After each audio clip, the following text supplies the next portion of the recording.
everyone. Welcome to another episode of the Leverage Your Podcast show.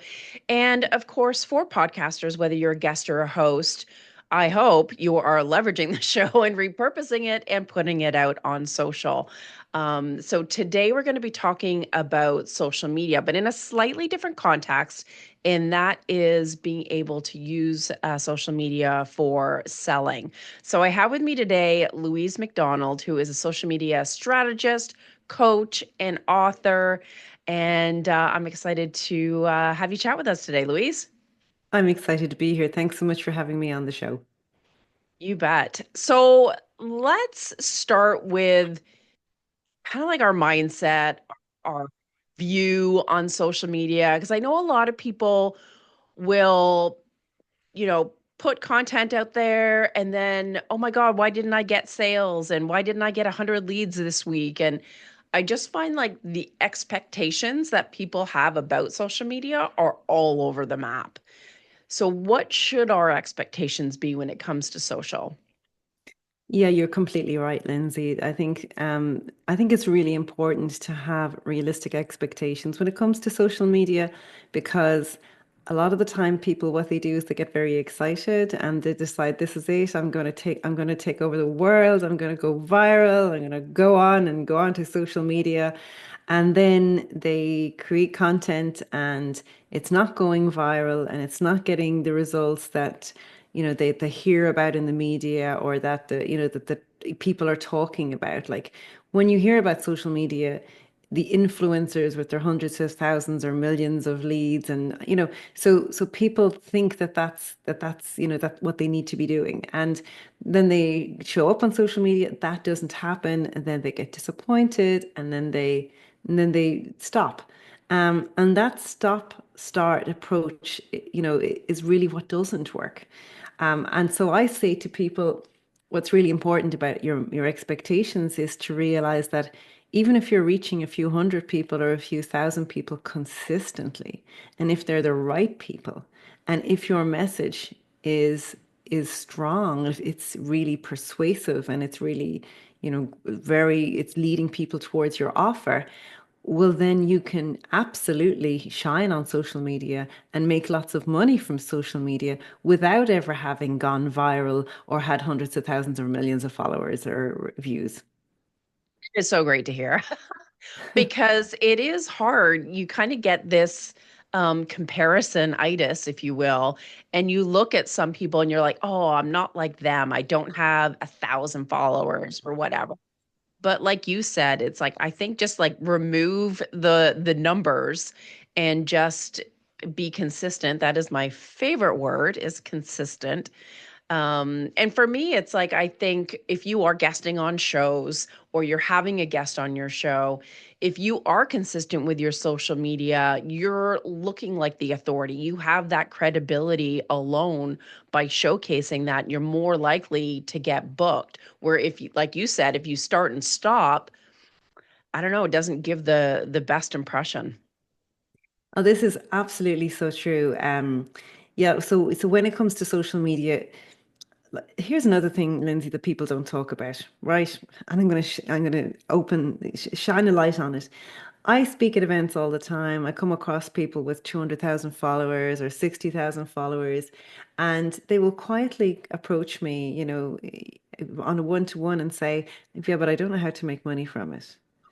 Okay. And then on the other flip side, I have a client, he went through my coaching program, 300 followers on LinkedIn, hit his annual sales target as a result of what he was doing on LinkedIn in March, in the first 3 months of the year. Sweet. So, That's so amazing. yeah, so I think people chase the wrong things on social media. They chase the followers, they chase the viral content. And I remember another lady came up to me one time and she said, "I have one video that it got 300,000 views." And that's what people want to talk about. They're like, "Oh, wow, tell us about Oh. that." And then she said afterwards, "But I didn't get any business out of it." And so I will say, okay, think about something that you saw on social media yesterday. Think of a post that came up on your news feed yesterday from an account that you didn't know, but it was maybe related to content that you like to consume. And can you even remember who they are today? And, so that is the impact. So you can, yes, you can go viral. And I'm not saying it's not important to try and get as many views as possible. Yes, it is. But those viral views have such little impact because unless you're reaching those people frequently, they won't remember who you are. And another thing I say, again, this is another myth building, busting thing, is Yeah. that the people that make the most money from social media are not the people with the most followers.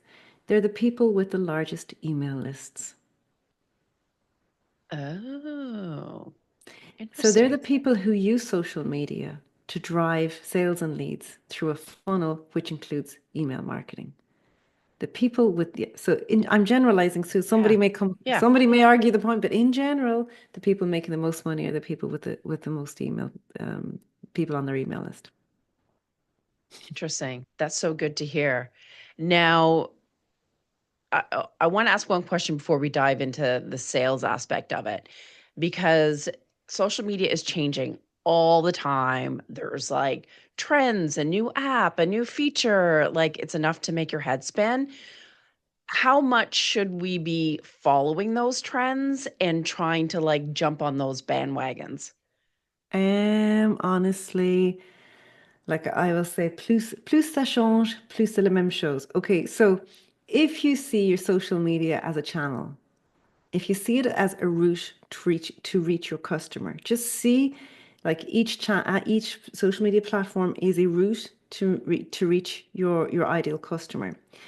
What's actually more important than jumping on the latest trend is doing the real boring stuff that people don't pay enough attention to, which is really getting clear on first of all, who you are, how you're different, how you're unique, how you can really separate yourself from your competition, from to really focus on the pain that your ideal customer is experiencing or whatever they want to achieve in their lives, and then to create like a messaging strategy which it gets their attention, and then to create a system which leads them towards your offer. So for me, it's those fundamental things. If you can get those right, it doesn't matter what channel you're on, and it doesn't matter what's trending, because that's what will get you results.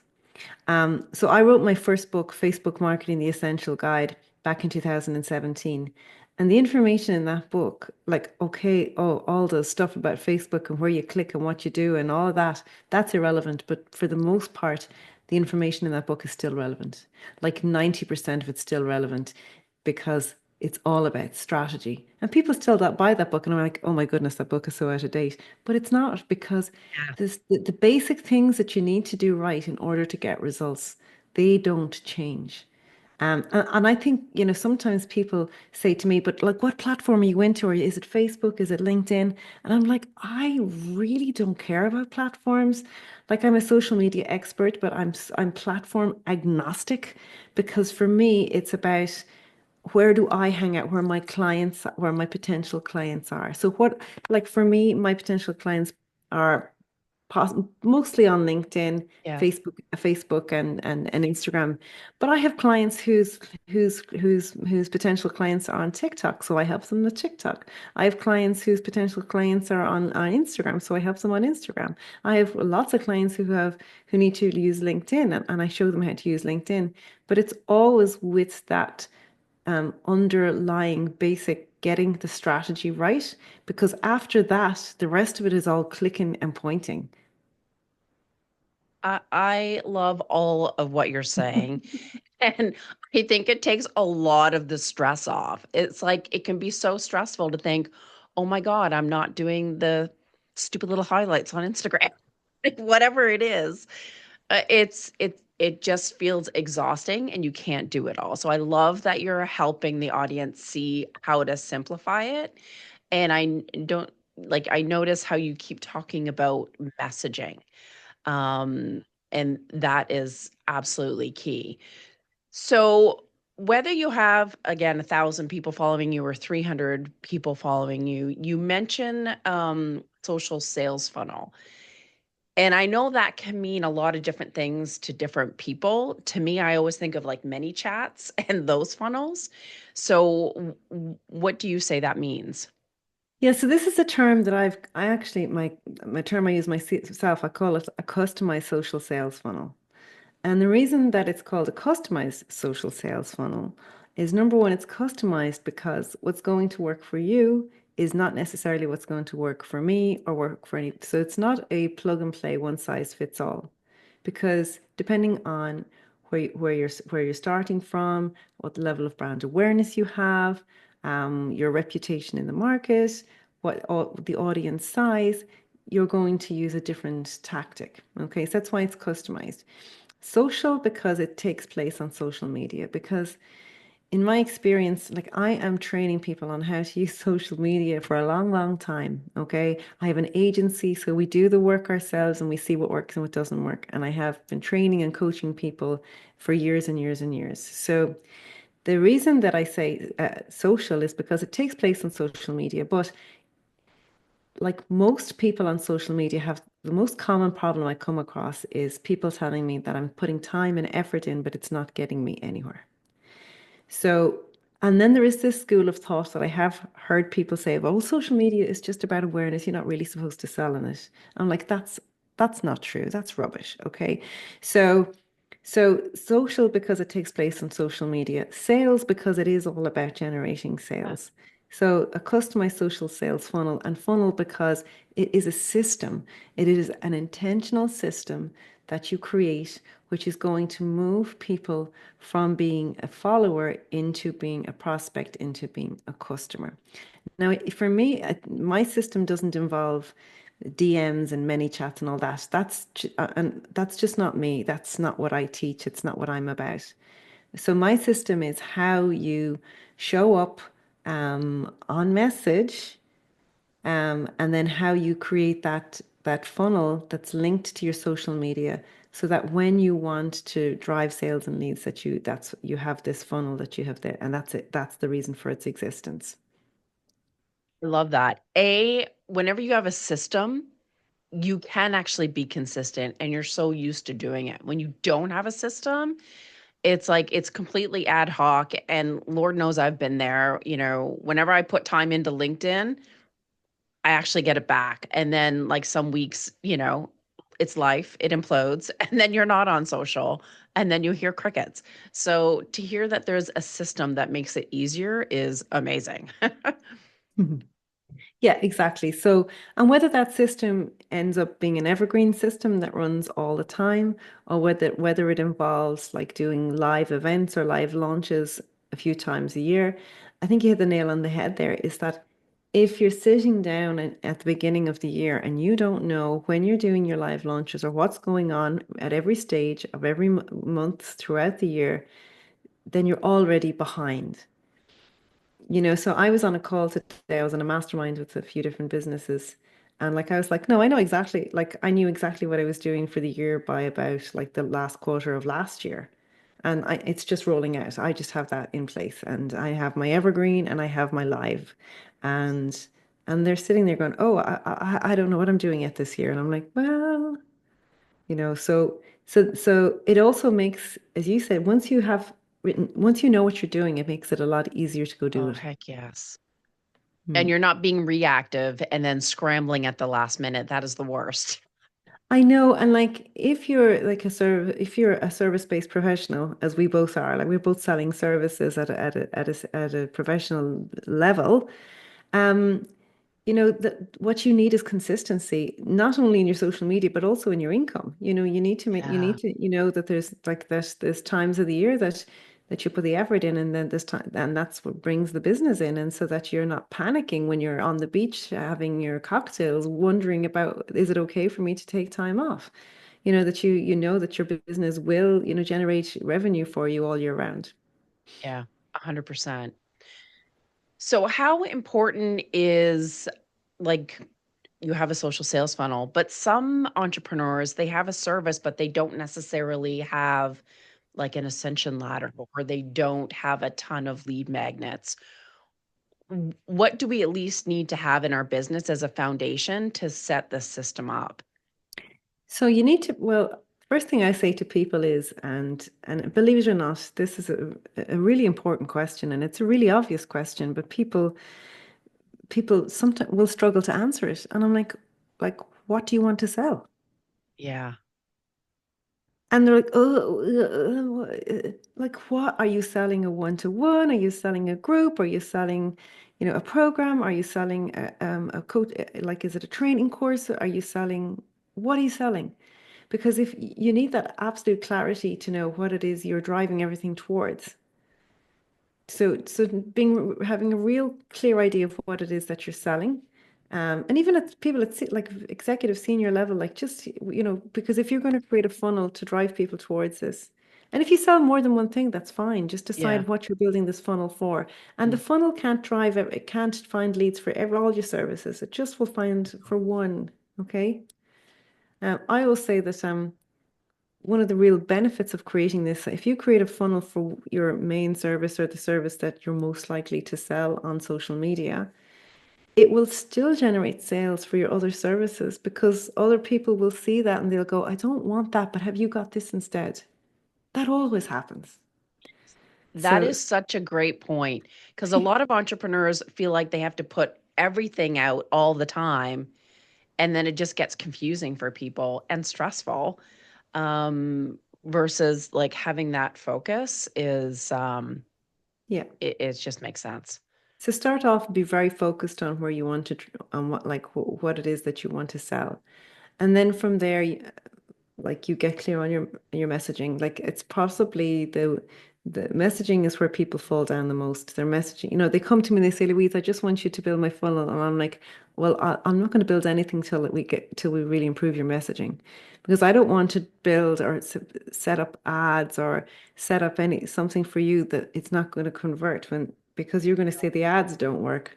And the ads will have worked. But if we send somebody to a landing page or to a website that won't convert, well, then nothing, the ad's not going to be successful because it won't deliver the results. So getting clear on your messaging is a huge part of what you need to do. And then building like the funnel, which is, as I said earlier on, which best suits where you are in your business. So for example, to break it down at a very simplistic level, are the audience you're speaking to, are they mainly warm or cold to your brand? If you've got a large warm audience, you can do different things. If you've Yeah. got a cold audience, then you need to do shorter form lead magnets where it's easier to consume because people don't know you and they won't give up their time too much. Whereas if you have a large warm audience, well, then you're more open to doing a webinar or a masterclass or something because you've already got people around you who know you, like you, trust you, and are more likely to show up and are more likely to sign up. Very Yeah. true. Now you mentioned ads. So how important are ads in this framework? Yeah, so I love ads, right? I love ads, and I know there's a lot of people out there who say, "Oh, I'll show you how to do this, and you won't have to spend a cent on ads." I'm like, but why wouldn't you? So if you already have so many organic followers, great, but they're the people who are going to sign up the next time you launch, right? Or the next time you put your services out there. But you need to be getting new people in the whole time. And so if you're not getting in front of new people all the time, that you're going to find that you'll sell and then you'll run out of new prospects. So you always have to have a pipeline of cold people coming into your funnel while you warm them up. You warm them up and then they'll convert. And some people will come into your funnel and they will maybe they like you straight away. They're ready to take action. They've got the budget and they'll convert pretty quickly. But then you'll find that there'll be other people that could have been sitting there on your email list for 2 or 3 years, and they come to everything you do, and they're still thinking, and eventually they sign up, and that just happens as well. So I'm a huge fan of ads because you have to find a way to get in front of new people, and trying to do that organically is too hard. Okay, it's too hard to scale quickly. Whereas if you've got really good, like imagine this now, okay, Lindsay, imagine you're starting off, or maybe you've 2 or 3 thousand followers, but let's say that you put together just the most amazing messaging, like you really have got something that's everybody loves. Why wouldn't you pay to put that in front of somebody who's going to respond to it, who's got that pain point, who you can help.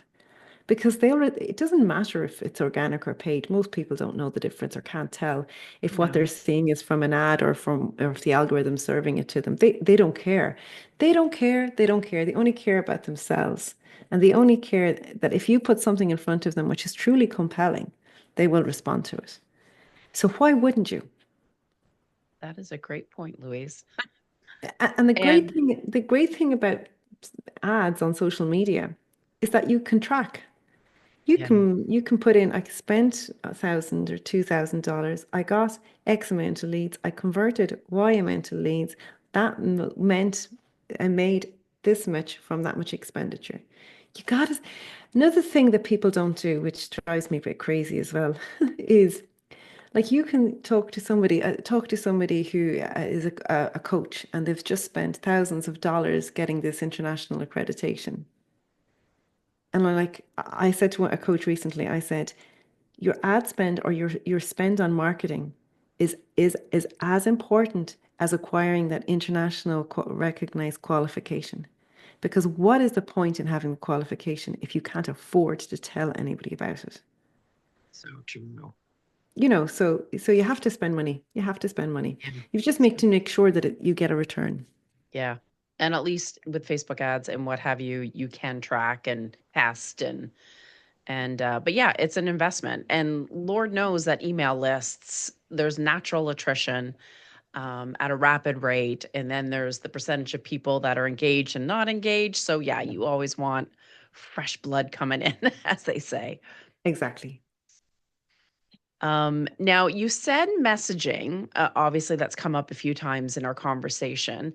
But for those out there that aren't entirely sure what that encompasses, can you just kind of frame that real quickly? I'll tell you a little story actually. Now this isn't a service-based professional, but I love this story so much because I actually just told it this week on my LinkedIn, so that's why it's fresh in my mind. So when I start working with somebody, one of the first things we do, we go through an exercise called like, what's your why? So I was having a conversation with this guy, and he has this business where he makes these balsamic vinegars. Okay. And so I met him and he's like an artist, and I was like, so why do you do what you do? And he was like, well, during COVID, nobody wanted to buy art, so I started making vinegar. And I was looking at these like amazing, like these works of art, like these vinegars they cost more than a bottle of wine of the same size. Like they're just gorgeous.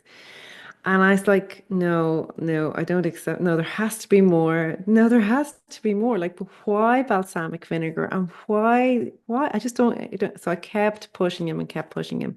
And he sat back. And this is the thing, right?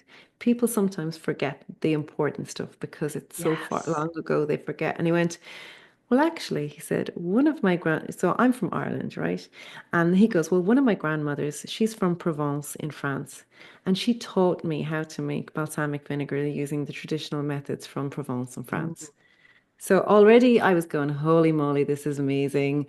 And then he yeah. said, and my other grandmother is from the west coast of Ireland, and she taught me how to forage in the wild outside, so I could forage for ingredients, for these Ooh, natural ingredients.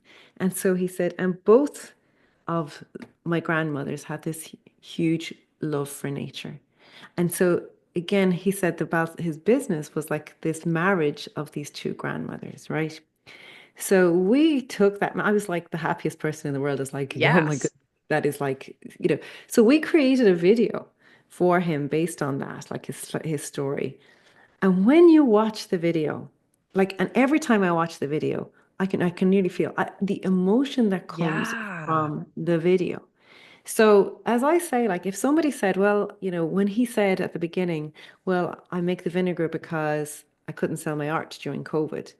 But then when he tells the story about the two grandmothers Right. and he tells it, and in the way he tells it, because he had a beautiful Picture it. way of telling it, like it's like, don't you want to taste the vinegars now? Hell Yes. yes.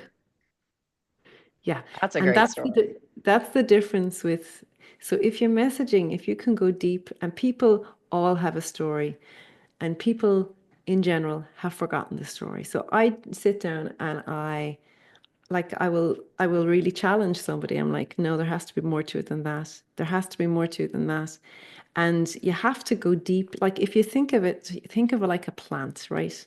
If you think of a plant, think of the roots of that plant. So when you're going to start getting clear on your message, you have to go down deep, deep, deep, deep, deep into the roots, into the things like the things that you've forgotten. Mhm. It's why did you decide that you wanted to go this direction in life? Like who influenced you? Why? And just keep going deeper and deeper. And what I say to people and anyone who's tuning in here, to have a good think for yourself. You might remember when you're driving in the car or when you're going for a walk or when you're by yourself, something will pop into your head. And it's those things that pop into your head that help you stand out. Because if you're showing up and you look the same as everybody else, then people can't separate you from other people. And you don't want to be the same as everybody else because it's too hard to stand out. I love that. That is so powerful. And as you're saying it, it's like, of course, I'm like thinking about my own marketing and my own stuff naturally.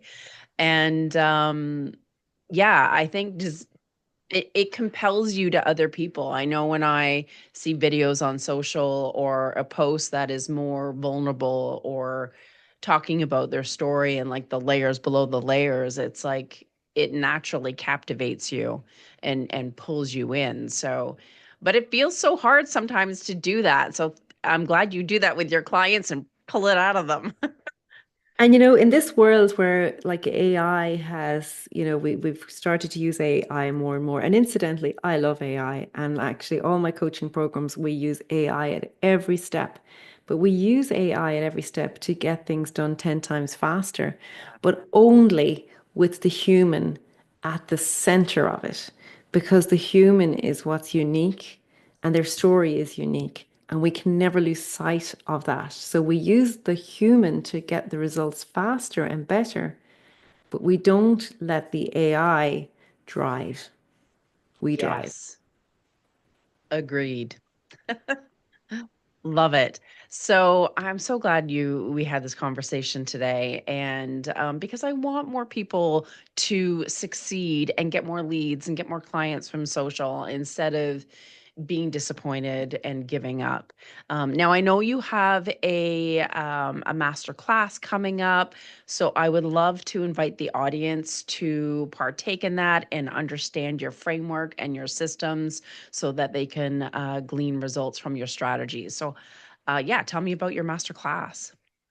So my masterclass is called ChatGPT, sorry, start again. ChatGPT powered social selling. And it's like how you can 10x your productivity, your results on social media using AI and my framework. So the masterclass is 60 minutes long.